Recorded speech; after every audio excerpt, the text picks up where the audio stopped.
everyone.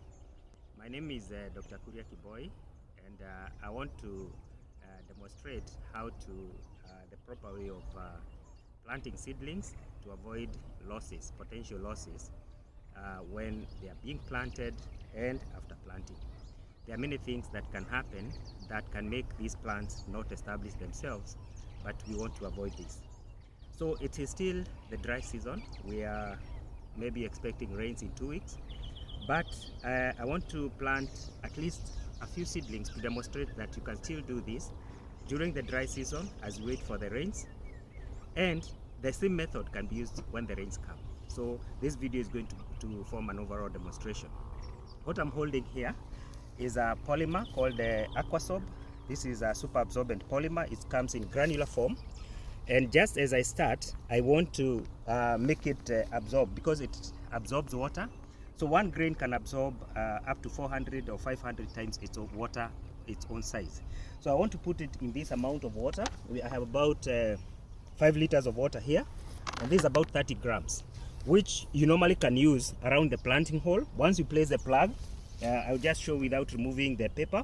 You can, once you adjust the hole size, you can pour the granules. But because you may not have enough water to do the watering in the dry season, you can now dissolve it in water, and then use that gel to put around the planting hole. So as this continues dissolving, I want now to show you some standard operating procedures that are good for planting. When you have this seedling here, the most important thing as you start your planting is to make sure that this paper comes out without disturbing this soil. Number 2, it is very important to have this pouch carrying with the soil already carrying enough water to support the plant to grow during, like now when there's no rain. So what do? You have a bucket of water like this one, and dip the plant. You can see bubbles coming out. You can see bubbles coming out. So the bubbles is about water displacing the air in the bag. So you dip the plant in water like this until the bubbles stop coming out. Not for too long, not for too short time. You can see they're just about to stop coming out, meaning that the whole bag has taken enough water. So like this one is ready. And be careful when you're holding so that the plant doesn't come out of the soil. This one is still bubbling, so we can give it a few more seconds for the displacement to take place. Okay? And I'm specifically going to demonstrate my planting technique using this tree. This is a landscaping tree called flamboyant tree, so I'm going to use it for the demonstration. So we can say that it's just about complete. So the next thing you do is to make sure that the size of the planting hole is good enough, not too deep and not too shallow. So if you plant at that level, you are going to bury the stem, and if you bury the stem, this plant will definitely dry, because the bark is going to rot and the plant dies off slowly. So what do? You are supposed to size the hole by backfilling it to ensure that the level you want is where the soil level is. So I return some of the soil back into the hole. Yeah, I return some of the soil, of course removing the plant debris like the grass roots and so on. So that is a good level. All right, and then now the next thing now is for me to remove the paper.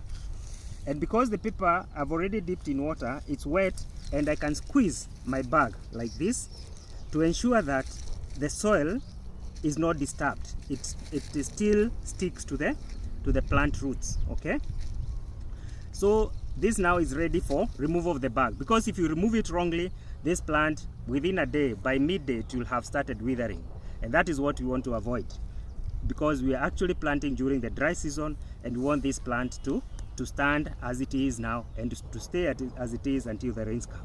So you put your finger, your palm upright, and place the stem between your fingers, and slowly shake the bag, pulling it upwards.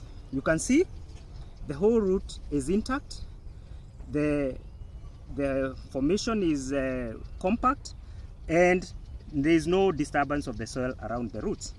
And then now you can place your plug inside the planting hole. Okay, you can see the whole plant is standing properly.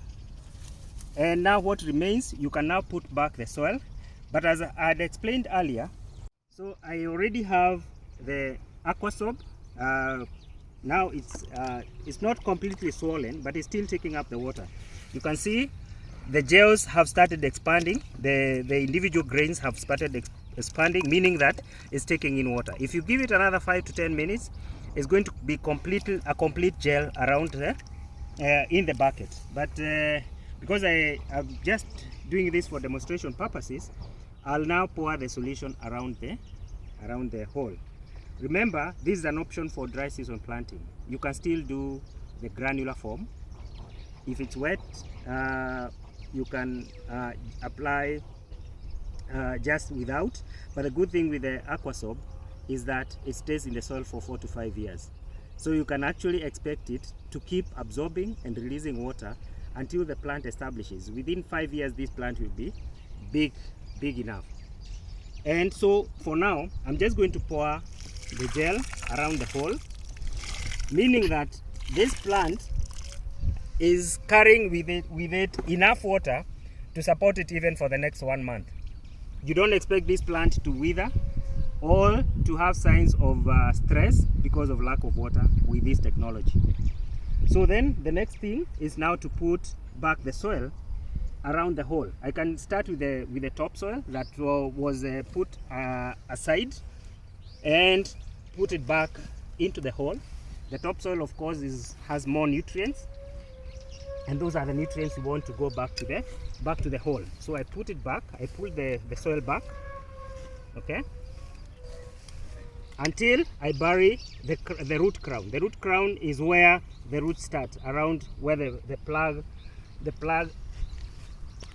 starts. Okay, and now we have done our job. We have demonstrated. I've demonstrated how to do dry season planting.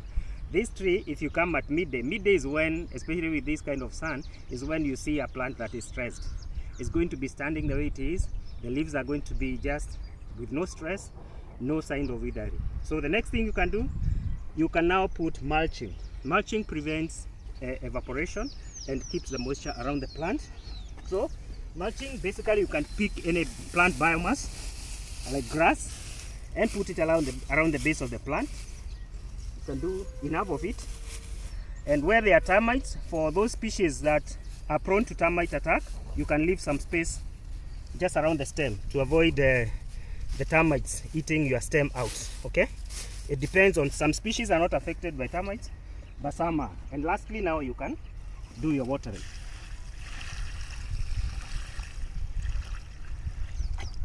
So thank you very much. I've just demonstrated a technique that can be used for dry season planting.